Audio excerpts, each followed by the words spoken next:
Hello students, how are you students. आपको इस channel पर ना केवल graduation and post graduation physics के टॉपिक्स की सबसे आसान एक्सप्लेनेशन देखने को मिलती है, बल्कि आपको साथ के साथ ये भी बताया जाता है कि आपको एग्जाम में क्या और कैसे लिख के आना है, ताकि आप सिर्फ एक वीडियो देख के ही अपने नोट्स बना सकें और एग्जाम्स में बहुत अच्छे मार्क्स ला सकें।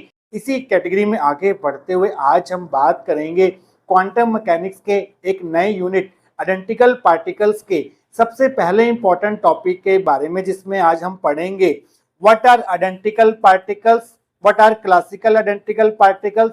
फिर हम पढ़ेंगे principle of distinguishability of classical identical particles. फिर हम पढ़ेंगे क्वांटम आइडेंटिकल पार्टिकल्स के बारे में। फिर हम पढ़ेंगे principle of indistinguishability of quantum identical particles. फिर हम पढ़ेंगे symmetric and anti symmetric wave function के बारे में, और सबसे लास्ट में हम पढ़ेंगे सिमेट्राइजेशन पोस्टुलेट के बारे में।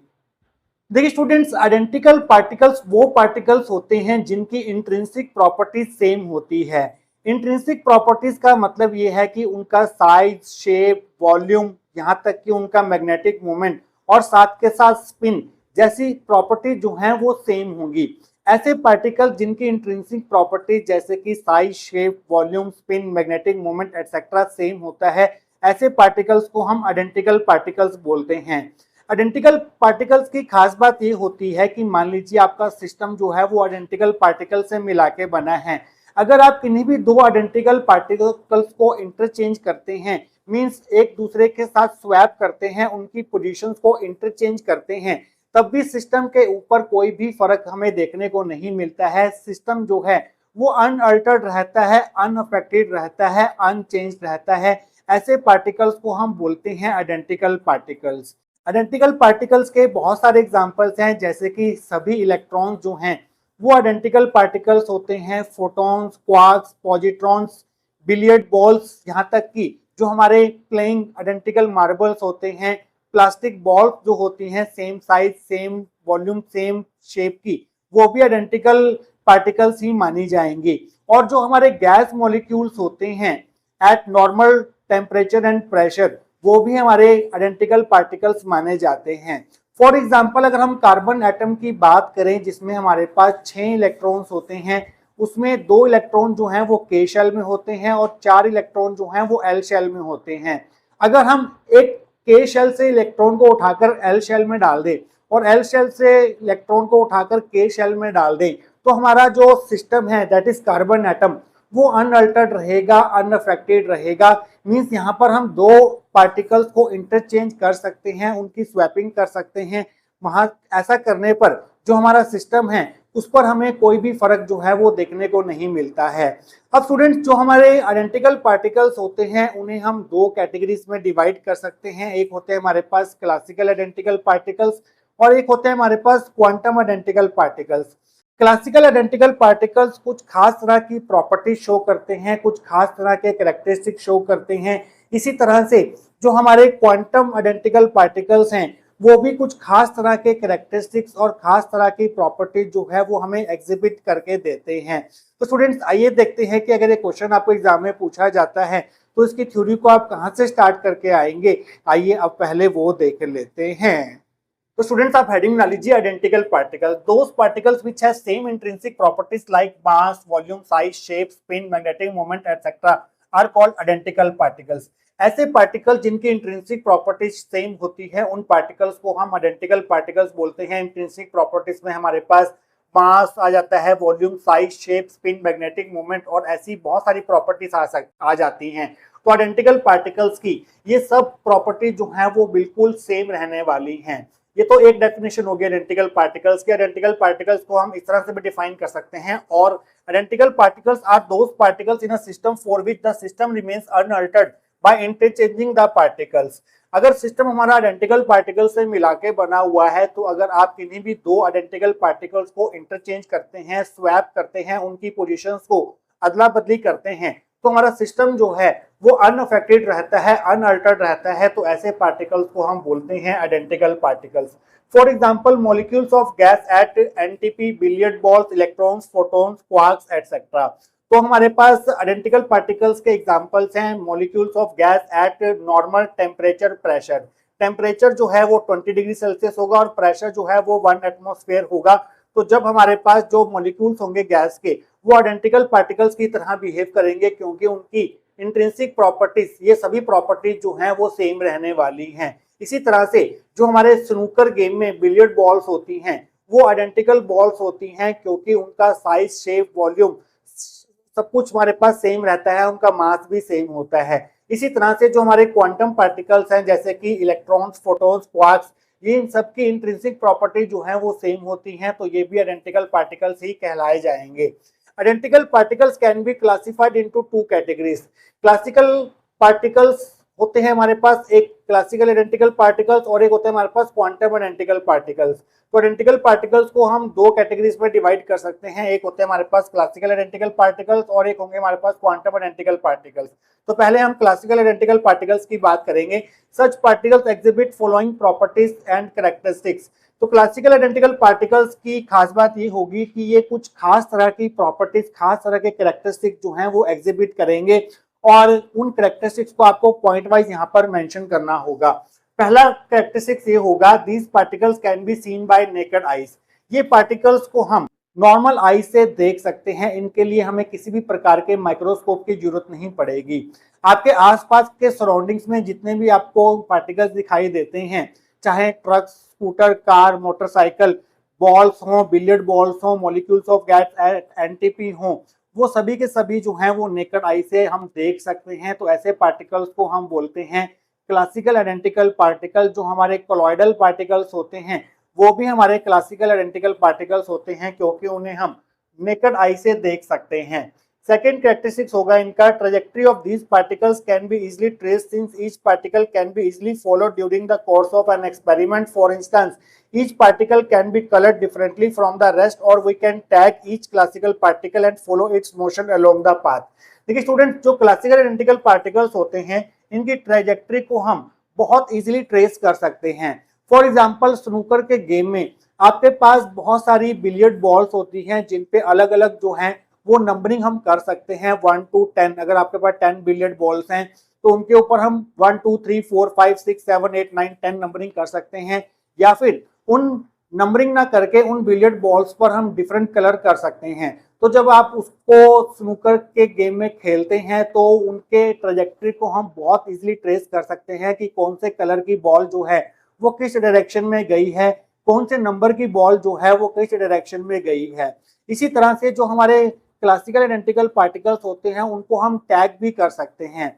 फॉर एग्जाम्पल, आपके पास दो ओला स्कूटर्स हैं जिनका कलर बिल्कुल सेम है, साइज, शेप सब कुछ सेम है उनका, बट उनको हम डिफरेंट नंबर्स देकर उनको आइडेंटिफाई कर सकते हैं। तो जब हम उनका मोशन स्टडी करेंगे तो हमें पता होगा कि इस नंबर का ओला स्कूटर जो है वो किस डायरेक्शन में गया है और इस नंबर का जो ओला स्कूटर है वो किस डायरेक्शन में गया है। तो जो हमारे क्लासिकल आइडेंटिकल पार्टिकल्स होते हैं उनकी ट्रेजेक्टरी को हम ट्रेस कर सकते हैं during the course of an experiment, क्योंकि हम क्लासिकल आइडेंटिकल पार्टिकल्स को टैग कर सकते हैं, उनकी नंबरिंग कर सकते हैं, उनकी कलरिंग कर सकते हैं डिफरेंट कलर से, जिनको उनको आइडेंटिफाई करना जो है वो बहुत आसान हो जाता है। तो सेकंड पॉइंट हमारा ये रहेगा। थर्ड हमारा पॉइंट है, example are molecules of gas at NTP, billiard balls, identical marbles etcetera.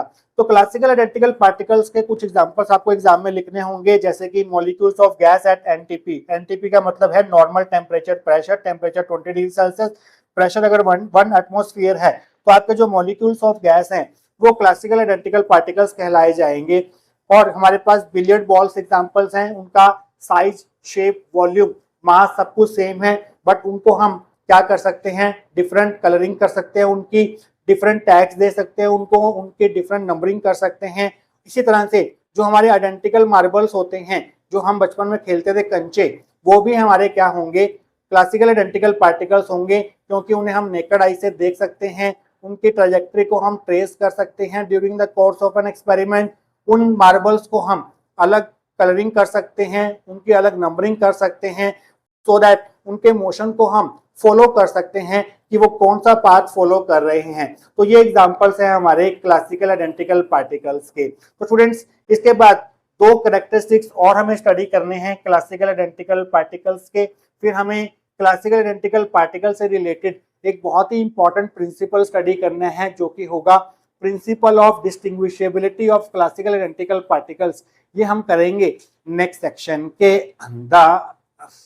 आइए स्टूडेंट स्टडी करते हैं next important property of classical identical particle, जो कि है property number 4। In case of scattering of two classical identical particles, we can determine the identity of the scattered particles that are collected by each detector as shown in figure 1। तो students मान लीजिए हमारे पास दो sources हैं, एक source है S1 और एक सोर्स है S2। यहाँ ये सोर्स S1 जो है वो पहला क्लासिकल पार्टिकल जो है वो फायर करता है, और ये सोर्स S2 जो है वो दूसरा क्लासिकल पार्टिकल जो है वो फायर करता है। तो स्टूडेंट्स यहाँ पर इनकी स्कैटरिंग जो है वो दो तरह से हो सकती है, या तो ये इस तरह से स्कैटर्ड होकर डिटेक्टर D2 की तरफ जा सकता है ये वाला पार्टिकल, और ये वाला पार्टिकल जो है वो स्कैटर्ड होकर इस डिटेक्टर D1 में जा सकता है, या तो S1 सोर्स से फायर हुआ पार्टिकल डिटेक्टर D1 में जाएगा, और या तो S2 सोर्स से फायर हुआ पार्टिकल जो है वो डिटेक्टर D2 पे जाएगा।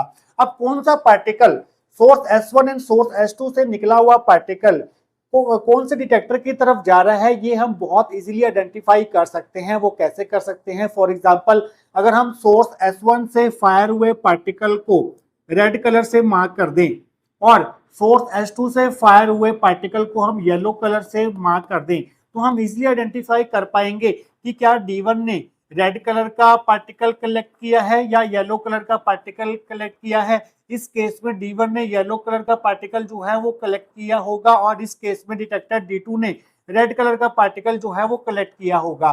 जबकि इस केस में ये जो हमारा रेड पार्टिकल है वो D1 डिटेक्टर डिटेक्ट करेगा, और डिटेक्टर D2 जो है वो येलो कलर का क्लासिकल आइडेंटिकल पार्टिकल जो है वो कलेक्ट करेगा।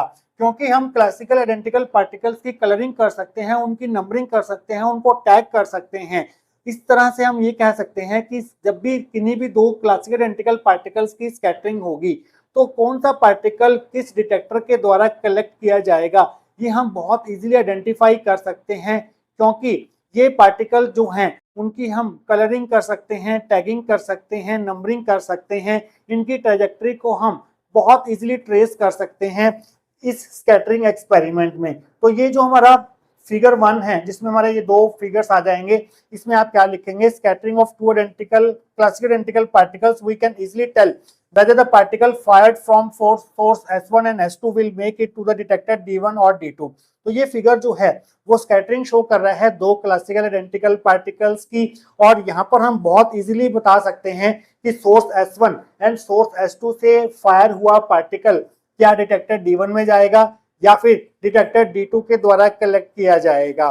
तो ये खास बात होती है क्लासिकल आइडेंटिकल पार्टिकल्स की कि हम इनकी ट्रैजेक्टरी को ट्रेस कर सकते हैं। स्कैटरिंग एक्सपेरिमेंट में हम बहुत इजीली बता सकते हैं कि कौन सा पार्टिकल जो है स्कैटरिंग के बाद किस डिटेक्टर के द्वारा जो है वो कलेक्ट किया जाएगा। तो ये हमारी फोर्थ प्रॉपर्टी थी।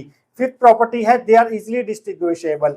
जो हमारे क्लासिकल आइडेंटिकल पार्टिकल्स होते हैं इनका मास, साइज, वॉल्यूम सब कुछ सेम होता है, इंट्रिंसिक प्रॉपर्टीज सेम होती हैं, बट इनको हम डिस्टिंग्विश कर सकते हैं। इनको हम बता सकते हैं कि ये पहला क्लासिकल आइडेंटिकल पार्टिकल है, ये दूसरा क्लासिकल आइडेंटिकल पार्टिकल्स है। इसके पीछे का एक रीजन है, इसके पीछे हमारे पास दो प्रिंसिपल्स काम करते हैं। उन प्रिंसिपल्स की वजह से जो हमारे क्लासिकल आइडेंटिकल पार्टिकल्स हैं वो डिस्टिंग्विशेबल बन जाते हैं। तो नेक्स्ट हमारा जो पॉइंट रहेगा वो होगा principle of distinguishability of classical identical particles. Classical identical particles distinguishable क्यों हैं, क्यों उनको हम अलग अलग आइडेंटिफाई कर सकते हैं? इसके पीछे हमारे पास दो कारण होते हैं जिसको हम principle of distinguishability of classical identical particles बोलते हैं। तो पहला कारण हमारे पास क्या होगा? मान लीजिए ये हमारे पास पहला क्लासिकल आइडेंटिकल पार्टिकल है और ये हमारे पास दूसरा क्लासिकल आइडेंटिकल पार्टिकल्स है, और इनके बीच का जो सेपरेशन है वो हमारे पास स्मॉल डी है। देखिए स्टूडेंट्स, डी ब्रोगली हाइपोथेसिस हमें क्या कहता है कि हर एक मूविंग पार्टिकल के साथ एक वेव एसोसिएटेड होती है। तो मान लीजिए हमारे ये दोनों पार्टिकल जो है वो मूविंग पार्टिकल्स हैं, तो फर्स्ट पार्टिकल, क्योंकि फर्स्ट और सेकंड पार्टिकल जो है आइडेंटिकल पार्टिकल्स हैं तो इनका मास जो है वो सेम होगा, और जो डी ब्रोगली वेवलेंथ होती है लैम्डा वो होता है हमारे पास h/mv। तो h प्लैंक्स कांस्टेंट है, वेलोसिटी इनकी हम मान लेते हैं कि सेम है। वेलोसिटी तो सेम होगी क्योंकि ये क्लासिकल आइडेंटिकल पार्टिकल्स हैं, और ये हमारे पास मास इनका सेम है, तो इनका जो वेवलेंथ होगा डी ब्रोगली वेवलेंथ वो सेम होगी। इन दोनों पार्टिकल्स के साथ एक वेव एसोसिएटेड होगी जिसे हम मैटर वेव बोलेंगे या डी ब्रोगली वेव बोलेंगे, और इनके कोरस्पॉन्डिंग हमारे पास जो वेवलेंथ होगी लैम्डा उसे हम बोलेंगे डी ब्रोगली वेवलेंथ। तो इस पार्टिकल के साथ जो एसोसिएटेड वेव है वो हमारे पास ये है, और इसकी जो वेवलेंथ होगी वो क्या होगी, दो क्रस्ट के बीच का डिस्टेंस जो है वो वेवलेंथ को रिप्रेजेंट करता है। इसी तरह से जो हमारा सेकेंड पार्टिकल है उसके साथ ये वाली वेव एसोसिएटेड है, और दो क्रस्ट के बीच का डिस्टेंस जो है वो हमारे पास लैम्डा होता है। यहाँ पर हमारे पास जो सेपरेशन होगा क्लासिकल आइडेंटिकल पार्टिकल्स के बीच में डी, वो इस वेवलेंथ से बहुत बहुत ज्यादा होगा, जिसकी वजह से क्या होगा, ये दोनों मैटर वेव जो हैं वो ओवरलैप नहीं कर पाएंगी। ये वेव अलग आपको दिखाई दे रही है, ये वेव आपको अलग दिखाई दे रही है, कहीं पर भी इनकी ओवरलैपिंग हमें देखने को नहीं मिल रही है। तो ये मैटर वेव जो है वो ओवरलैप नहीं करेंगी, जिसकी वजह से ये दोनों पार्टिकल जो हैं वो डिस्टिंग्विशेबल पार्टिकल्स बन जाते हैं। इसलिए इनको हम अलग अलग जो है वो आइडेंटिफाई कर पाते हैं, क्योंकि इनके बीच का जो सेपरेशन है डी, वो इनके साथ एसोसिएटेड डी ब्रोगली वेवलेंथ से बहुत बहुत ज्यादा होता है। ये हमारे पास होता है criteria of distinguishability of classical identical particles, या फिर principle of distinguishability of classical identical particles. तो फर्स्ट पॉइंट में आप यही कुछ लिखेंगे। तो पहला पॉइंट है आपके पास, the separation d between any two classical identical particles is much greater than the d Broglie wavelength lambda is equal to h upon mv of each of them, that is d is greater than lambda। जो हमारे पास separation होगा किन्हीं भी दो classical identical particles के बीच में, वो उनके साथ एसोसिएटेड डी ब्रोगली वेवलेंथ से बहुत बहुत ज्यादा होगा। दोनों पार्टिकल्स की जो डी ब्रोगली वेवलेंथ होगी वो सेम होंगी, क्योंकि ये आइडेंटिकल पार्टिकल्स हैं, एच कांस्टेंट है, इनका मास और वेलोसिटी सेम होगी क्योंकि ये आइडेंटिकल पार्टिकल्स हैं। तो लैम्डा भी दोनों पार्टिकल्स का जो है वो सेम होगा, बट यहाँ पर जो इनके बीच का सेपरेशन है डी, वो इस लैम्डा से बहुत बहुत ज्यादा होने वाला है, जिसकी वजह से क्या होगा, so their matter waves do not overlap, जिसकी वजह से इनकी मैटर वेव्स जो हैं वो एक दूसरे के साथ ओवरलैप नहीं करेंगी, और ये पार्टिकल जो हैं वो डिस्टिंग्विशेबल पार्टिकल्स बन जाते हैं। This is one of the reason that these particles are distinguishable. तो इन पार्टिकल्स को हम बहुत आसानी से डिस्टिंग्विश कर सकते हैं, आइडेंटिफाई कर सकते हैं, क्योंकि इनकी मैटर वेव जो है वो ओवरलैप नहीं करेंगी। ओवरलैप क्यों नहीं कर रही हैं, क्योंकि डी जो है वो ग्रेटर देन लैम्डा है। तो ये एक रीजन है कि क्लासिकल आइडेंटिकल पार्टिकल जो हैं वो डिस्टिंग्विशेबल होते हैं। एक रीजन और है क्लासिकल आइडेंटिकल पार्टिकल्स के डिस्टिंग्विशेबल होने का, वो रीजन क्या है उसको हम एक एग्जांपल के थ्रू समझेंगे। सेकंड है हमारे पास, consider the molecules of gas at NTP. तो हम नॉर्मल टेम्परेचर प्रेशर कंडीशंस पर मॉलिक्यूल्स ऑफ गैस का एग्जांपल लेते हैं as classical identical particles. Normal temperature pressure का मतलब ये है कि टेम्परेचर आपको 20 डिग्री सेल्सियस रखना होगा और प्रेशर जो है वो 1 एटमॉस्फेयर रखना होगा। तो हमारे जो गैस मॉलिक्यूल्स होंगे वो क्लासिकल आइडेंटिकल पार्टिकल्स की तरह बिहेव करेंगे। और वो क्लासिकल आइडेंटिकल पार्टिकल्स क्यों हैं ये भी आपको अभी समझ आ जाएगा, इसके पीछे का भी रीजन आपको देखने को मिलेगा यहाँ पर। देखिए स्टूडेंट्स, जो मॉलिक्यूल्स ऑफ गैस होते हैं एनटीपी कंडीशन में, उनकी जो मॉलिक्यूलर डेंसिटी होती है, number of molecules per unit volume, वो हमारे पास होती है 10⁻25 मोल पर मीटर क्यूब। तो मॉलिक्यूलर डेंसिटी को हम रो से शो कर देते हैं। Volume available for each molecule, तो हर एक मॉलिक्यूल के लिए कितना वॉल्यूम अवेलेबल होगा, वॉल्यूम जो है वो डेंसिटी के इनवर्सली प्रोपोर्शनल होती है।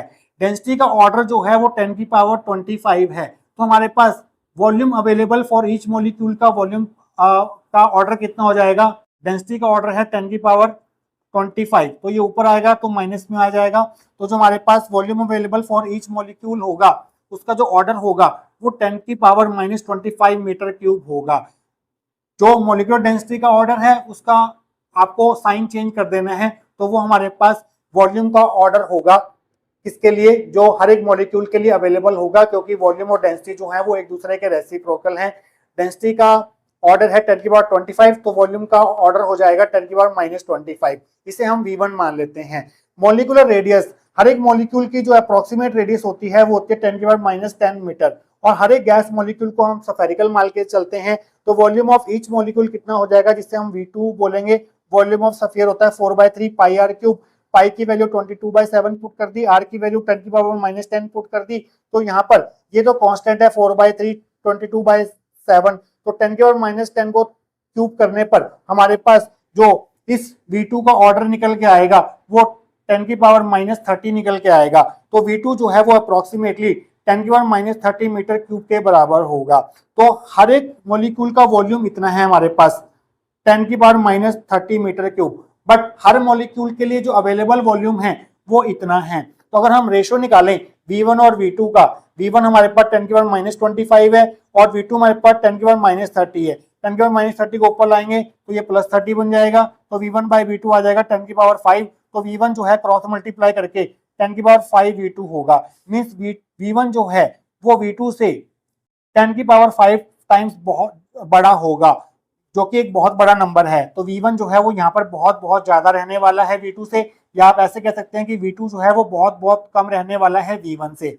मीन्स जो V2 है वो क्या था हमारे पास, V2 था हमारे पास वॉल्यूम ऑफ ईच मॉलिक्यूल, और V1 हमारे पास क्या था, volume available for each molecule. तो कहने का मतलब ये है कि जो हमारा मॉलिक्यूल का वॉल्यूम है वो अवेलेबल वॉल्यूम से बहुत बहुत कम है। कितना कम है, 10⁵ टाइम्स कम है।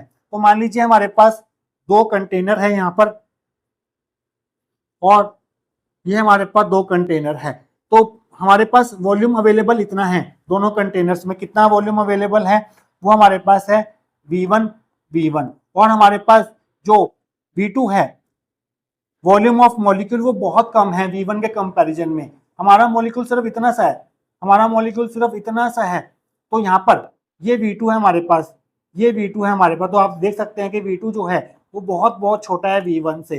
तो इस केस में हम इन दोनों मॉलिक्यूल्स को इजिली डिस्टिंग्विश कर सकते हैं, इजिली आइडेंटिफाई कर सकते हैं। इसलिए हमारे जो क्लासिकल आइडेंटिकल पार्टिकल्स हैं, for example molecules of gas NTP, वो डिस्टिंग्विशेबल बन जाते हैं। तो ये मैथमेटिकल कैलकुलेशन करके भी आप दिखा सकते हैं कि क्लासिकल आइडेंटिकल पार्टिकल जो हैं वो डिस्टिंग्विशेबल क्यों होते हैं, क्योंकि जो वॉल्यूम होगा हर एक मॉलिक्यूल का वो available volume for each molecule से बहुत बहुत कम होगा, जिसकी वजह से हम हर एक मॉलिक्यूल को इजीली जो है डिस्टिंग्विश कर सकते हैं, आइडेंटिफाई कर सकते हैं। तो स्टूडेंट्स यहाँ पर आप लाइन लिखेंगे, दस the molecule is much smaller than the volume available for it. तो हमारा जो मॉलिक्यूल का वॉल्यूम है वो अवेलेबल वॉल्यूम से बहुत बहुत कम है। मींस हमारा मॉलिक्यूल जो है वो बहुत छोटा होगा अवेलेबल वॉल्यूम से, इसलिए हम इनको डिस्टिंग्विश कर सकते हैं। तो ये हमारा दूसरा कारण है कि जो हमारे क्लासिकल आइडेंटिकल पार्टिकल्स है वो डिस्टिंग्विशेबल होते हैं। This is the second reason that classical identical particles are distinguishable. तो principle of distinguishability of classical identical particles में आपको 2 पॉइंट जो हैं वो लिखने होंगे। पहला पॉइंट ये था कि हमारा जो सेपरेशन होता है क्लासिकल आइडेंटिकल पार्टिकल्स के बीच में डी, वो इनके साथ एसोसिएटेड डी ब्रोगली वेवलेंथ से बहुत बहुत ज्यादा होता है, जिसकी वजह से इनकी मैटर वेव जो है वो ओवरलैप नहीं करती हैं, जिसकी वजह से हमारे ये जो क्लासिकल आइडेंटिकल पार्टिकल्स हैं ये डिस्टिंग्विशेबल बन जाते हैं। और दूसरे में हमने मैथमेटिकल कैलकुलेशन करके ये शो किया कि जो हमारा वॉल्यूम होगा क्लासिकल आइडेंटिकल पार्टिकल्स का वो अवेलेबल वॉल्यूम से बहुत बहुत छोटा होगा, जिसकी वजह से हमारे जो क्लासिकल आइडेंटिकल पार्टिकल्स हैं वो डिस्टिंग्विशेबल बन जाते हैं। तो यहाँ पर हमारे पास क्लासिकल आइडेंटिकल पार्टिकल्स खत्म होता है और इनका principle of distinguishability of classical identical particles खत्म होता है। इसके बाद हम बात करेंगे क्वांटम आइडेंटिकल पार्टिकल्स के बारे में, फिर हम स्टडी करेंगे principle of indistinguishability of quantum identical particles next section के अंदर। तो स्टूडेंट्स पिछले सेक्शन में हमने पहले type of identical particle that is classical identical particles को कंप्लीट कर लिया था, और हमने ये भी देख लिया था कि why classical identical particles are distinguishable, that is principle of distinguishability of classical identical particles हमने 2 पॉइंट्स की फॉर्म में समझ लिया था। आइए बात करते हैं नेक्स्ट आइडेंटिकल पार्टिकल्स के बारे में, जो कि है क्वांटम आइडेंटिकल पार्टिकल्स। इनकी भी कुछ खास कैरेक्टरिस्टिक्स होंगे, इनकी भी कुछ खास प्रॉपर्टीज होंगी लाइक क्लासिकल आइडेंटिकल पार्टिकल्स। सच पार्टिकल्स एग्जिबिट फॉलोइंग प्रॉपर्टीज। तो इनकी प्रॉपर्टीज भी हम वैसे ही लिखेंगे जैसे हमने क्लासिकल आइडेंटिकल पार्टिकल्स के लिखी थी, बिल्कुल वैसे ही प्रॉपर्टीज लिखनी है। पहली प्रॉपर्टी यहाँ पर होगी, these particles can not be seen bye naked eyes. इनको आप नेकेड आई से देख ही नहीं सकते हैं, क्योंकि इनका साइज जो है वो बहुत बहुत छोटा होता है। इसके लिए आपको स्पेशली डिजाइंड माइक्रोस्कोप्स का इस्तेमाल करना पड़ता है इन आइडेंटिकल पार्टिकल्स को देखने के लिए। Second, Trajectory of these particles can't be traced as there exists no mechanism to tag or coloring or numbering these particles as in case of classical identical particles. देखिए स्टूडेंट्स, इन particles की trajectory को आप trace किसी भी कीमत पर नहीं कर सकते हैं, क्योंकि इन पार्टिकल्स को आप टैगिंग नहीं कर सकते, नंबरिंग नहीं कर सकते, कलरिंग नहीं कर सकते, क्योंकि ये बहुत छोटे होते हैं। ऐसा कोई मैकेनिज्म इस दुनिया में अभी तक एग्जिस्ट नहीं करता है जिसकी हेल्प से आप इन क्वांटम आइडेंटिकल पार्टिकल्स की टैगिंग, नंबरिंग, कलरिंग कर सकें। आप इलेक्ट्रॉन्स की टैगिंग नहीं कर सकते, आप फोटॉन्स की नंबरिंग नहीं कर सकते, आप पॉजिट्रॉन्स की कलरिंग नहीं कर सकते हैं, क्योंकि ऐसा कोई मैकेनिज्म है ही नहीं है। तो जब आप इनकी टैगिंग, कलरिंग या नंबरिंग ही नहीं कर सकते तो किसी भी एक्सपेरिमेंट के दौरान आप इनकी ट्रेजेक्टरी को ट्रेस नहीं कर पाएंगे। क्लासिकल आइडेंटिकल पार्टिकल्स को आप नंबरिंग भी कर पा रहे थे, कलरिंग भी कर पा रहे थे, टैगिंग भी कर पा रहे थे, क्योंकि उनको हम नेकेड आई से देख सकते थे। तो वहां पर बहुत सारे मैकेनिज्म एग्जिस्ट करते हैं उनकी नंबरिंग, कलरिंग, टैगिंग करने के और उनकी ट्रेजेक्टरी को ट्रेस करने के। बट क्वांटम आइडेंटिकल पार्टिकल्स के केस में ऐसा बिल्कुल भी नहीं होने वाला है। तो थर्ड पॉइंट में हम वैसे ही लिखेंगे, एग्जांपल्स लिखेंगे जैसे हमने क्लासिकल आइडेंटिकल पार्टिकल्स के एग्जांपल लिखे थे। For example electrons, positrons, quarks, photons, mesons etcetera. ये सभी जो हैं वो क्वांटम आइडेंटिकल पार्टिकल्स हैं, क्योंकि इनको हम नेकेड आई से नहीं देख सकते, इनकी ट्रेजेक्टरी को हम ट्रेस नहीं कर सकते, इनकी टैगिंग, कलरिंग, नंबरिंग नहीं कर सकते हैं।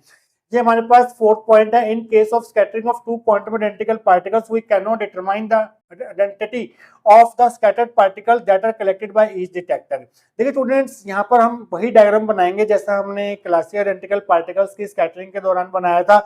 यहाँ पर हमारे पास अब की बार ये जो सोर्स S1 और S2 हैं, ये क्वांटम आइडेंटिकल पार्टिकल्स फायर करेंगे। मान लीजिए यहाँ से एक इलेक्ट्रॉन फायर होता है और यहाँ से एक इलेक्ट्रॉन फायर होता है, यहाँ से एक इलेक्ट्रॉन फायर हुआ, यहां से एक इलेक्ट्रॉन फायर हुआ। तो स्कैटरिंग होने के बाद या तो स्कैटरिंग इस तरह से होगी या स्कैटरिंग इस तरह से होगी। तो स्कैटरिंग होने के बाद आप ये नहीं बता सकते कि ये वाला इलेक्ट्रॉन इस डिटेक्टर की तरफ जाएगा या इस डिटेक्टर के द्वारा कलेक्ट किया जाएगा, कि ये वाला इलेक्ट्रॉन जो है इस डिटेक्टर के द्वारा कलेक्ट किया जाएगा जैसा कि यहाँ पर हो रहा है, या ये इलेक्ट्रॉन जो है वो इस डिटेक्टर के द्वारा कलेक्ट किया जाएगा। आप बिल्कुल भी सर्टेनिटी के साथ नहीं बता सकते हैं, क्योंकि इनकी ट्रेजेक्टरी को आप ट्रेस ही नहीं कर सकते, इनको आप कलरिंग, नंबरिंग, टैगिंग ही नहीं कर सकते। तो आप इनकी ट्रेजेक्टरी को ट्रेस नहीं कर पाएंगे और आप ये नहीं बता पाएंगे कि ये कौन सा पाथ फॉलो कर रहे हैं, मीन्स कौन सा डिटेक्टर कौन से इलेक्ट्रॉन को कलेक्ट कर रहा है, ये आप बिल्कुल नहीं बता पाएंगे इस केस में जब आपकी स्कैटरिंग होगी किन्हीं भी दो आइडेंटिकल पार्टिकल्स की। तो स्टूडेंट्स, यहाँ पर आपको फिगर नंबर 2 है आपका ये, जिसमें आपको शो किया गया है scattering of two quantum identical particles we can not tell whether the particles fired from source S1 and S2 will make it to detector D1 और D2। S1 और S2 सोर्स से फायर हुआ electron means quantum identical particles कौन से detector के द्वारा collect किया जाएगा, वो आप यहाँ पर सर्टेनिटी के साथ नहीं बता सकते हैं। क्लासिकल आइडेंटिकल पार्टिकल्स के केस में तो आप उनकी नंबरिंग, कलरिंग या टैगिंग करके बता पा रहे थे कि कौन से डिटेक्टर ने कौन सा क्लासिकल आइडेंटिकल पार्टिकल्स कलेक्ट किया था, बट यहाँ पर हम इनकी नंबरिंग, टैगिंग, कलरिंग नहीं कर सकते हैं। तो स्कैटरिंग होने के बाद कौन सा पार्टिकल किस डिटेक्टर के द्वारा कलेक्ट किया जाएगा वो आप यहाँ पर बिल्कुल भी नहीं बता सकते हैं। फिफ्थ पॉइंट है यहाँ पर दे आर इनडिस्टिंग्विशेबल। जो हमारे क्वांटम आइडेंटिकल पार्टिकल्स होते हैं इनकी इंट्रिंसिक प्रॉपर्टीज तो सेम होती हैं, mass, volume, size, magnetic moment, spin etcetera, but ये इनडिस्टिंग्विशेबल होते हैं। फॉर एग्जांपल, अगर आपके पास कार्बन एटम है जिसके के शेल में 2 इलेक्ट्रॉन्स हैं और हमारे पास एल शेल में 4 इलेक्ट्रॉन्स हैं, तो अगर आप एक इलेक्ट्रॉन एल शेल से के शेल में डाल दें और के शेल से उठाकर एक इलेक्ट्रॉन एल शेल में डाल दें, तो आप ये नहीं बता पाएंगे कि कौन सा इलेक्ट्रॉन आपने स्वैप किया था, रीअरेंज किया था, क्योंकि सिस्टम की जो कॉन्फ़िगरेशन है after rearranging, after swapping, after interchanging the electrons, वो यहाँ पर सेम रहने वाली है। तो यहाँ पर जो हमारे क्वांटम आइडेंटिकल पार्टिकल्स होते हैं ये इनडिस्टिंग्विशेबल क्यों होते हैं, इनको हम डिस्टिंग्विश क्यों नहीं कर सकते हैं, इसके पीछे भी हमारे पास 2 रीजंस होते हैं। जैसे हमारे पास क्लासिकल आइडेंटिकल पार्टिकल्स को डिस्टिंग्विश करने के 2 रीजन थे, इसी तरह से क्वांटम आइडेंटिकल पार्टिकल्स के इनडिस्टिंग्विशेबल होने के भी यहाँ पर 2 रीजंस हैं, जिसे हम पढ़ते हैं principle of indistinguishability of quantum identical particles में। तो पहला आपका प्रिंसिपल या पहला आपका जो रीजन होगा वो ये होगा, मान लीजिए आपके पास 2 क्वांटम आइडेंटिकल पार्टिकल्स हैं। क्वांटम आइडेंटिकल पार्टिकल्स की खास बात ये होती है कि इनके बीच का जो सेपरेशन होता है वो बहुत कम होता है। तो मान लीजिए इस आइडेंटिकल पार्टिकल के साथ एसोसिएटेड वेव हमारे पास ये है, ये डी ब्रोगली वेव है जिसकी वेवलेंथ हमारे पास है लैम्डा, और दूसरे पार्टिकल के साथ एसोसिएटेड वेव जो है वो कुछ इस तरह से है। तो आप क्लियरली देख सकते हैं ये हमारे पास लैम्डा होगा, दो क्रस्ट के बीच का डिस्टेंस। तो आप देख सकते हैं कि यहाँ पर जो डी है वो लैम्डा से बहुत बहुत कम है। तो यहाँ पर होगा क्या कि इनकी मैटर वेव जो है वो ओवरलैप कर जाएंगी। मैटर वेव्स के ओवरलैपिंग करने की वजह से आप इनको आइडेंटिफाई नहीं कर पाएंगे। ये पार्टिकल जो हैं वो इनडिस्टिंग्विशेबल बन जाएंगे, इनको आप डिस्टिंग्विश नहीं कर पाएंगे। तो यहाँ पर जो पहला रीजन है क्वांटम आइडेंटिकल पार्टिकल्स के इनडिस्टिंग्विशेबल होने का, वो ये है कि जो सेपरेशन होगा इनके बीच का वो बहुत बहुत कम होगा as compared to the wavelength associated with each quantum particle। तो आप फर्स्ट पॉइंट में ये लिखेंगे, the separation d between two quantum identical particles is much smaller than the d Broglie wavelength lambda is equal to h upon mv of each of them, that is d is less than lambda, so their matter waves overlap with each other। This is one of the reason that these particles are indistinguishable। तो इनकी जो de Broglie wavelength जो है वो same होंगी क्योंकि identical particles हैं, और इनकी जो डी ब्रोगली वेवलेंथ है वो इनके बीच के सेपरेशन से बहुत बहुत ज्यादा रहने वाली है, जिसकी वजह से ये मैटर वेव जो है वो ओवरलैप कर जाती हैं, जिनकी वजह से आप इन पार्टिकल्स को डिस्टिंग्विश नहीं कर पाते हैं। तो ये पहला रीजन है कि क्यों क्वांटम आइडेंटिकल पार्टिकल जो हैं वो इनडिस्टिंग्विशेबल होते हैं। सेकेंड रीजन को हम एक्सप्लेन करेंगे एक एग्जांपल लेके। क्लासिकल आइडेंटिकल पार्टिकल्स के सेकेंड पॉइंट में हमने molecules of gas at NTP का एग्जांपल लिया था। यहाँ पर जो हम एग्जांपल लेंगे वो हम लेंगे कंडक्शन इलेक्ट्रॉन्स का as an example of quantum identical particles. Consider the conduction electrons as an example of quantum identical particles. Conduction band में जो हमारे पास डेंसिटी ऑफ इलेक्ट्रॉन्स होती है रो, उसका जो ऑर्डर होता है वो होता है 10⁻28 मीटर पर मीटर क्यूब। मींस जो नंबर ऑफ इलेक्ट्रॉन्स होंगे पर यूनिट वॉल्यूम वो इतने होंगे। तो हमारे पास हर एक इलेक्ट्रॉन के लिए जो वॉल्यूम अवेलेबल होगा वो क्या होगा, volume available for each electron, जिसे हम V1 से डिनोट करेंगे, वो डेंसिटी का रेसिप्रोकल हो जाएगा। अगर डेंसिटी का ऑर्डर 10⁻28 है तो वॉल्यूम का जो ऑर्डर होगा वो 10⁻28 होगा। और यहाँ पर जो वॉल्यूम का यूनिट आपको लिखना होगा जो कि होगा मीटर क्यूब, क्योंकि वॉल्यूम और डेंसिटी जो है वो एक दूसरे के रेसिप्रोकल होती हैं। ये हमारे पास फर्स्ट इक्वेशन होगी। तो स्टूडेंट्स इसके आगे की डेरिवेशन हम सेकेंड पॉइंट की देखेंगे नेक्स्ट सेक्शन के अंदर। तो स्टूडेंट्स लास्ट सेक्शन में हमने कंडक्शन इलेक्ट्रॉन्स को as an example of quantum identical particles consider किया था, और वहां पर देखा था कि जो वॉल्यूम अवेलेबल होगा हर एक इलेक्ट्रॉन के लिए V1 वो 10⁻28 मीटर क्यूब ऑर्डर का होगा। ये हमारी फर्स्ट इक्वेशन होगी। जो हमारे पास कंडक्शन इलेक्ट्रॉन्स की एनर्जी होती है उसे हम मान लेते हैं 1 electron volt. Let energy of electron capital E is equal to 1 electron volt.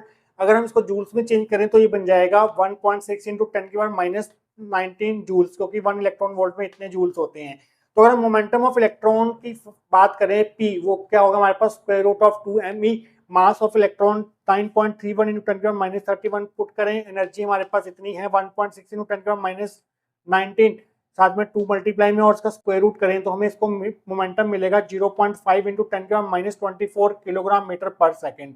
तो ये हमारे पास मोमेंटम होगा इलेक्ट्रॉन का कंडक्शन बैंड में। देखिए स्टूडेंट्स, जो हमारा इलेक्ट्रॉन है वो एक क्वांटम पार्टिकल है। क्वांटम पार्टिकल्स के लिए हम मोमेंटम और पोजीशन को पूरी सर्टेनिटी के साथ एक साथ मेजर नहीं कर सकते हैं according to Heisenberg uncertainty principal.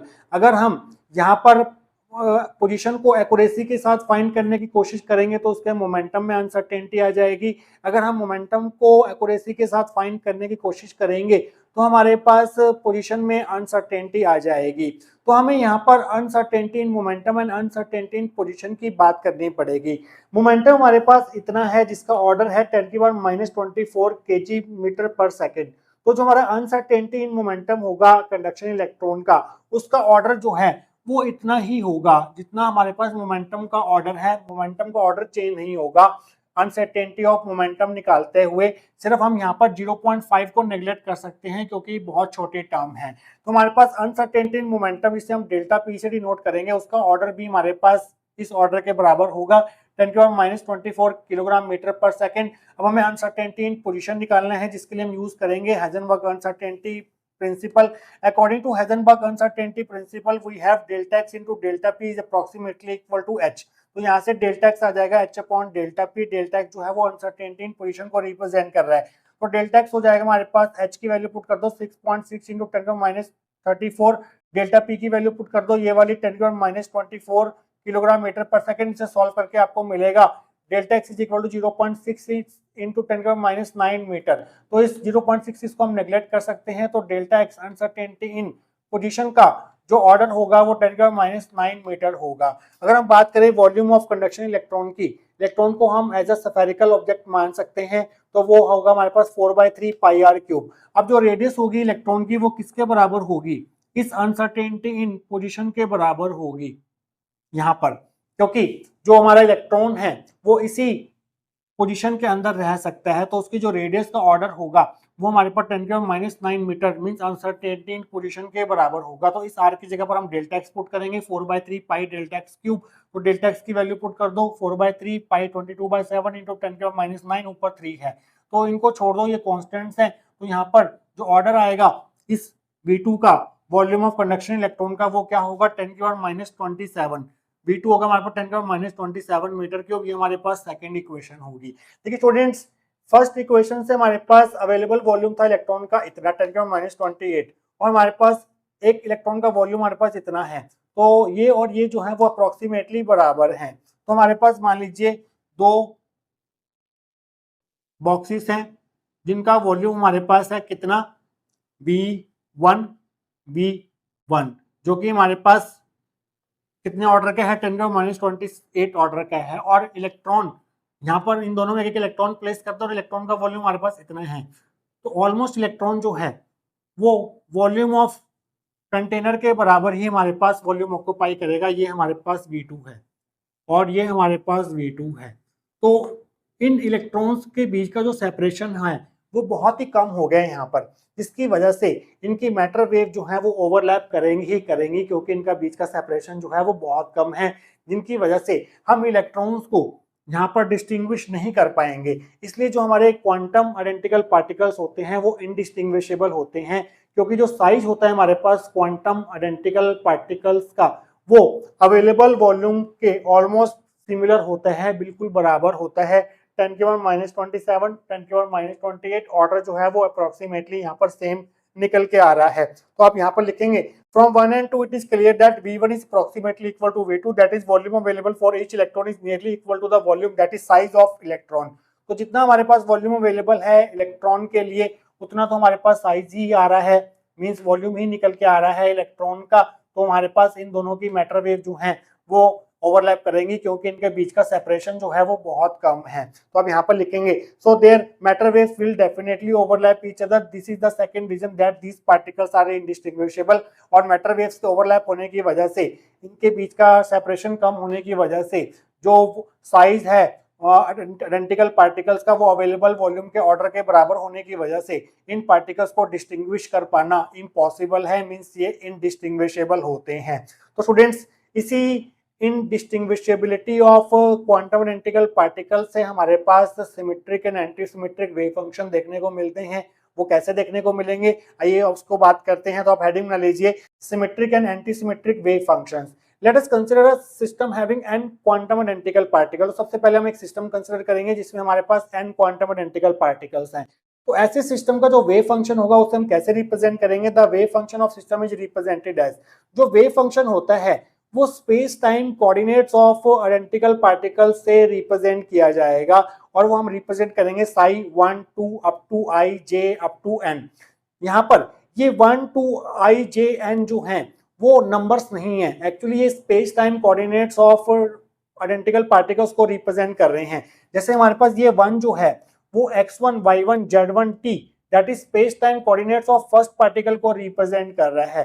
तो यहाँ पर x1 y1 z1 t सारे कोऑर्डिनेट ना लिखकर हम सिंपल 1 लिख देते हैं। 1 का मतलब ये है कि हमारे पास ये 4 कोऑर्डिनेट जो हैं स्पेस टाइम कोऑर्डिनेट जो है फर्स्ट पार्टिकल के x1 y1 z1 t उसको हमने 1 से रिप्रेजेंट किया है। इसी तरह से ये जो 2 लिखा है ये x2 y2 z2 t mean space time coordinates of second particle को रिप्रेजेंट कर रहा है। इसी तरह से जो आई है वो x i y i z i t space time coordinates of ith particle को रिप्रेजेंट कर रहा है। इसी तरह से जो n है वो x n y n z n t that is space time coordinates of nth particle को रिप्रेजेंट कर रहा है। देखिए स्टूडेंट्स, जो हमारे क्वांटम आइडेंटिकल पार्टिकल्स की खास बात ये होती है कि अगर हम इनको किन्हीं भी दो पार्टिकल्स को अगर एक्सचेंज भी करते हैं तो सिस्टम जो है वो अनअल्टर्ड रहता है, अनचेंज रहता है, अनअफेक्टेड रहता है। जैसे हमने कार्बन एटम का एग्जांपल लिया था, अगर आप के शेल में से एक इलेक्ट्रॉन उठाकर एल शेल में डाल दें और एल शेल से उठाकर इलेक्ट्रॉन के शेल में डाल दें तो इलेक्ट्रॉन की जो प्रोबेबिलिटी डेंसिटी है, इलेक्ट्रॉन को पाए जाने की जो प्रोबेबिलिटी है वो एल शेल में या के शेल में वो अनअफेक्टेड रहेगी, वो चेंज नहीं होगी, क्योंकि जो इलेक्ट्रॉन्स हैं वो इनडिस्टिंग्विशेबल पार्टिकल्स हैं। तो यहाँ पर हमारे पास क्या लिखना होगा अब आपको आगे, for quantum identical particles probability density remain same after the exchange of particles as these particles are indistinguishable, sorry यहाँ पर इनडिस्टिंग्विशेबल आएगा, आर इनडिस्टिंग्विशेबल, क्योंकि ये पार्टिकल्स इनडिस्टिंग्विशेबल होते हैं। तो अगर आप इन पार्टिकल्स को इंटरचेंज भी करते हैं, स्वैप भी करते हैं, एक दूसरे से साथ अदला बदली भी करते हैं, तो हमारे पास सिस्टम पर कोई भी फर्क हमें देखने को नहीं मिलता है और प्रोबेबिलिटी डेंसिटी जो है वो सेम बनी रहेगी। तो प्रोबेबिलिटी डेंसिटी आप जानते हैं क्या होता है क्वांटम मैकेनिक्स में, वो होता है साई स्क्वायर। तो हम क्या करेंगे, यहाँ पर अगर हम पार्टिकल्स को इंटरचेंज ना करें तो हमारे पास साई, हमारे पास ये था ओरिजिनल साई, तो इस केस में जो प्रोबेबिलिटी डेंसिटी होगी वो क्या होगी, Sai mod psi 1 2 i J N mod square. अगर हम किन्हीं भी दो पार्टिकल्स को इंटरचेंज करेंगे तो प्रोबेबिलिटी डेंसिटी जो है वो सेम रहेगी। अब हम क्या करेंगे, आई को जे से, जे को आई से रिप्लेस कर रहे हैं। यहाँ पर आई को जे, जे को आई से रिप्लेस करने का मतलब ये है कि जो हमारे ith पार्टिकल था और जो हमारा jth पार्टिकल था उनके जो कोऑर्डिनेट्स हैं वो चेंज हो जाएंगे। X i y i z i t जो है वो ith पार्टिकल के कोऑर्डिनेट्स थे, बट अब ये किसके कोऑर्डिनेट्स हो जाएंगे, jth पार्टिकल के कोऑर्डिनेट्स हो जाएंगे, और जो jth पार्टिकल के कोऑर्डिनेट्स होंगे वो ith पार्टिकल के कोऑर्डिनेट्स हो जाएंगे, स्पेस टाइम कोऑर्डिनेट्स। तो हम क्या करेंगे, i को j से, j को i से रिप्लेस कर देंगे, तो आपको क्या मिलेगा, जो प्रोबेबिलिटी डेंसिटी है मॉड इस केस में वो होगी mod psi 1 2 up to i की जगह j कर दिया और j की जगह i कर दिया। तो इस केस में जो हमारी प्रोबेबिलिटी डेंसिटी होगी वो इतनी होगी, जो कि इस प्रोबेबिलिटी डेंसिटी के बिल्कुल सेम ही होगी, क्योंकि ये पार्टिकल जो हैं वो इनडिस्टिंग्विशेबल हैं।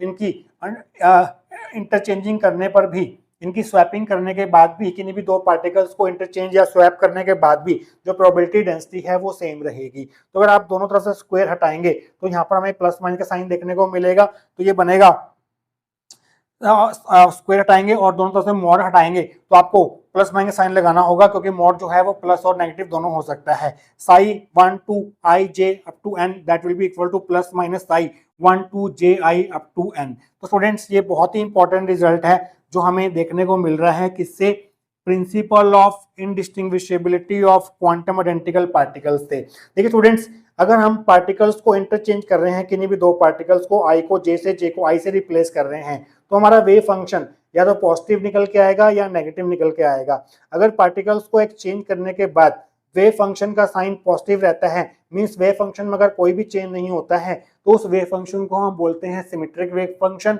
अगर हमारे पास पार्टिकल्स को इंटरचेंज करने के बाद वेव फंक्शन का साइन चेंज होता है, वो नेगेटिव निकल के आता है, तो हमारे पास जो वेव फंक्शन होगा उसे हम बोलेंगे एंटी सिमेट्रिक वेव फंक्शन। तो यहाँ से हमारे पास symmetric and anti symmetric wave function की जो है वो डेफिनेशन बनने वाली है। इस रिजल्ट से वो डेफिनेशन क्या होगी वो हम देखेंगे, और साथ के साथ बात करेंगे सिमेट्राइजेशन पोस्टुलेट के बारे में नेक्स्ट सेक्शन के अंदर। तो स्टूडेंट्स, लास्ट सेक्शन में हमने देखा कि क्वांटम आइडेंटिकल पार्टिकल्स की इनडिस्टिंग्विशेबिलिटी के कारण जो प्रोबेबिलिटी डेंसिटी थी after the exchange of any pair of particles वो सेम रह रही थी, और प्रोबेबिलिटी डेंसिटी के सेम रहने की वजह से हमें ये रिजल्ट जो है वो देखने को मिल रहा था। तो यहाँ से हमारे पास दो तरह के वेव फंक्शन हमें देखने को मिलेंगे। पहला होगा हमारे पास सिमेट्रिक वेव फंक्शन। अगर हम पार्टिकल्स को इंटरचेंज करते हैं, किन्हीं भी दो पार्टिकल्स को इंटरचेंज करते हैं, तो अगर हमारे पास वेव फंक्शन सेम रहता है, उसके साइन चेंज नहीं होता है, तो उस वेव फंक्शन को हम सिमेट्रिक वेव फंक्शन बोलेंगे, और अगर साइन चेंज हो गया तो हम उसे एंटी सिमेट्रिक वेव फंक्शन बोलेंगे। तो आप पहले लिखेंगे symmetric wave function, a wave function is symmetric if the interchange of any pair of particle leaves the wave function unchange. अगर हम किसी भी दो पार्टिकल्स को इंटरचेंज करते हैं और अगर हमारा वेव फंक्शन सेम रहता है तो ऐसे वेव फंक्शन को हम सिमेट्रिक वेव फंक्शन बोलेंगे। फॉर एग्जांपल हमारा जो ओरिजिनल वेव फंक्शन था साई, वो था 1 2 i j up to n। अगर हम यहाँ पर i को j से और j को i से रिप्लेस कर दें, मीन साई 1 2, j को पहले लिख दें और i को बाद में लिख दें, लास्ट में हमारे पास n है, तो हमने एक पेयर ऑफ आइडेंटिकल पार्टिकल्स को इंटरचेंज कर दिया है। तो अगर हमारे पास सेम वेव फंक्शन हमें देखने को मिल रहा है, उसका साइन जो है वो सेम रह रहा है, यहाँ भी पॉजिटिव है यहाँ भी पॉजिटिव है, तो ऐसे वेव फंक्शन को हम बोलेंगे एक सिमेट्रिक वेव फंक्शन। अब हम बात करते हैं एंटी सिमेट्रिक वेव फंक्शन की। Wave function is anti symmetric if the interchange of any pair of particle changes the sign of the wave function. अगर हम i को j से j को i से रिप्लेस कर दें तो हमारे पास वेव फंक्शन का साइन अगर नेगेटिव हो जाता है, चेंज हो जाता है, ये पॉजिटिव है और ये नेगेटिव हो गया, अगर ये नेगेटिव होता तो ये पॉजिटिव हो जाता, तो ऐसे वेव फंक्शन को हम बोलेंगे एंटी सिमेट्रिक वेव फंक्शन। तो students, principle of indistinguishability of quantum identical particles की वजह से हमें दो प्रकार के वेव फंक्शंस देखने को मिलते हैं, symmetric wave function and anti symmetric wave function. आइए बात करते हैं सिमेट्राइजेशन पोस्टुलेट के बारे में। सिमेट्राइजेशन पोस्टुलेट हमें ये कहता है कि मान लीजिए अगर हमारे पास सिस्टम है n पार्टिकल्स का जो कि क्वांटम आइडेंटिकल पार्टिकल्स हैं, तो उस सिस्टम का वेव फंक्शन या तो पूरी तरह से सिमेट्रिक होगा या पूरी तरह से एंटी सिमेट्रिक होगा। तो ये हमारा पहला सिमेट्राइजेशन पोस्टुलेट होगा। तो आप यहाँ पर लिखेंगे the wave function for a system of n quantum identical particles must be either totally symmetric और totally anti symmetric under the exchange of any pair of particles. तो अगर हमारे पास कोई सिस्टम है जिसमें n क्वांटम आइडेंटिकल पार्टिकल्स हैं, अगर हम उन n आइडेंटिकल पार्टिकल्स में से किसी एक पेयर ऑफ पार्टिकल्स को एक्सचेंज करते हैं, स्वैप करते हैं, इंटरचेंज करते हैं, तो या तो सिस्टम का वेव फंक्शन का साइन जो है वो सेम रहेगा, तो उस केस में वो जो वेव फंक्शन होगा वो टोटली सिमेट्रिक वेव फंक्शन होगा, या तो सिस्टम का वेव फंक्शन का साइन जो है वो चेंज हो जाएगा, तो उस केस में सिस्टम का वेव फंक्शन जो है वो totally anti symmetric wave function होगा। नेक्स्ट पोस्टुलेट है, in nature there exist only two types of particles. Nature में जितने भी पार्टिकल्स हैं उनको हम दो कैटेगरीज में डिवाइड कर सकते हैं। पहली कैटेगरी है बोसोन्स की कैटेगरी और दूसरी कैटेगरी है फर्मियंस की कैटेगरी।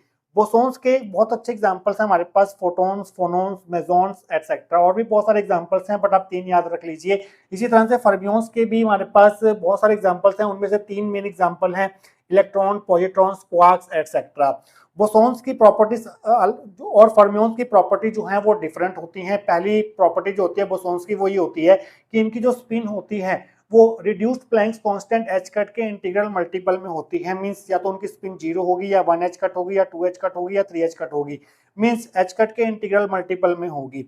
अब कोई भी दो बोसोन जो हैं वो सेम क्वांटम स्टेट जो है वो ऑक्यूपाई कर सकते हैं, मींस उनके जो 4 सेट ऑफ क्वांटम नंबर्स होते हैं किन्हीं भी दो बोसोन्स के वो सेम हो सकते हैं। अगर किन्हीं भी दो बोसोन्स के set of quantum number same हो सकते हैं तो वो पॉली एक्सक्लूजन प्रिंसिपल को ओबे नहीं करेंगे, क्योंकि पॉली एक्सक्लूजन प्रिंसिपल हमें ये कहता है कि कोई भी दो पार्टिकल्स के क्वांटम नंबर जो हैं वो सेम नहीं हो सकते हैं। तो स्टूडेंट्स, थर्ड जो पॉइंट बनेगा बोसोन्स का वो सेकंड पॉइंट की वजह से बनेगा, क्योंकि ये सेम क्वांटम स्टेट को ऑक्यूपाई कर सकते हैं तो ये पॉली एक्सक्लूजन प्रिंसिपल को ओबे नहीं करेंगे। इनका जो वेव फंक्शन होगा इन पार्टिकल्स का वो हमेशा सिमेट्रिक वेव फंक्शन होगा। इस चीज का आपने ध्यान रखना है कि बोसोन्स का जो वेव फंक्शन होता है वो हमारा हमेशा सिमेट्रिक वेव फंक्शन होता है। मींस अगर आप किन्हीं भी दो बोसोन्स को एक्सचेंज करते हैं तो सिस्टम का जो वेव फंक्शन होगा वो अनचेंज रहेगा, उसके साइन में कोई भी चेंज देखने को नहीं मिलेगा। और ये जो बोसोन्स होते हैं, ये पार्टिकल्स, ये बोस-आइंस्टाइन स्टैटिस्टिक्स को ओबे करते हैं। तो आइए बात करते हैं फर्मियंस की। जो स्पिन होती है फर्मियंस की वो odd multiple of h cut by 2 होती है, मींस या तो 1 h कट बाय 2 होगी या 3 h कट बाय 2 होगी या 5 h कट बाय 2 होगी। h कट बाय 2 का ऑड मल्टीपल आपको लेना है 1 3 5 मल्टीप्लाई h कट बाय 2 आपको लेना है। अब ये सेम क्वांटम स्टेट ऑक्यूपाई कर रहे थे, बट ये सेम स्टेट को ऑक्यूपाई नहीं कर सकते हैं। किन्हीं भी दो फर्मियंस के लिए जो क्वांटम नंबर्स होंगे, सेट ऑफ क्वांटम नंबर्स का सेट, वो हमेशा सेम नहीं होगा। तो ये क्या करेंगे, पॉली एक्सक्लूजन प्रिंसिपल को ओबे करेंगे। दे ओबे पॉली एक्सक्लूजन प्रिंसिपल। इनका जो वेव फंक्शन होगा वो हमेशा एंटी सिमेट्रिक होगा और ये फर्मी डिराक स्टैटिस्टिक्स को ओबे करेंगे। तो स्टूडेंट्स ये आपका सिमेट्राइजेशन पोस्टुलेट है। अगर सिमेट्राइजेशन पोस्टुलेट अगर आपको पूछा जाता है तो उसमें आपको ये 2 पॉइंट जो हैं वो लिखने होंगे। तो स्टूडेंट्स ये था आपके पास आइडेंटिकल पार्टिकल चैप्टर का इंट्रोडक्शन, जिसमें हमने आज पढ़ा कि आइडेंटिकल पार्टिकल्स क्या होते हैं, आइडेंटिकल पार्टिकल्स कितने प्रकार के होते हैं, classical identical particles, quantum identical particles. Classical identical particles की कुछ प्रॉपर्टीज देखी और हमने खास प्रॉपर्टी ये देखी कि जो क्लासिकल आइडेंटिकल पार्टिकल्स होते हैं वो डिस्टिंग्विशेबल होते हैं, उनको हम आइडेंटिफाई कर सकते हैं। और वो डिस्टिंग्विशेबल क्यों होते हैं इसके पीछे की भी हमने 2 रीजंस देखे, जिसको हमने नाम दिया principle of distinguishability of classical identical particles. फिर हमने बात की क्वांटम आइडेंटिकल पार्टिकल्स के बारे में और हमने ये देखा कि क्वांटम आइडेंटिकल पार्टिकल जो हैं वो इनडिस्टिंग्विशेबल होते हैं। वो क्यों इनडिस्टिंग्विशेबल होते हैं उसके भी हमने 2 रीजन स्टडी किए और उस टॉपिक को हमने नाम दिया principle of indistinguishability of quantum identical particles.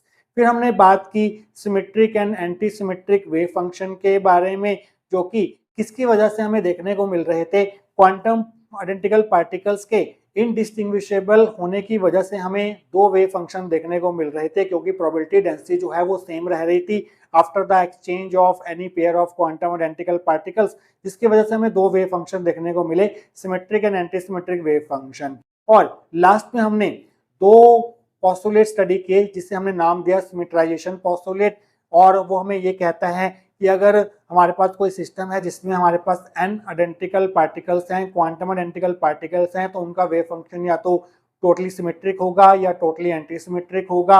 और हमने ये देखा कि नेचर में जितने भी पार्टिकल्स हैं उनको हम 2 कैटेगरीज में डिवाइड कर सकते हैं, बोसोन्स एंड फर्मियोन्स, जिनके कुछ खास कैरेक्टरिस्टिक्स जो हैं वो हमने पॉइंट्स की फॉर्म में लिख दिए हैं। तो स्टूडेंट्स आइडेंटिकल पार्टिकल्स चैप्टर से रिलेटेड और भी जो इंपॉर्टेंट टॉपिक्स होंगे वो हम आने वाले लेक्चर्स में डिस्कस करेंगे।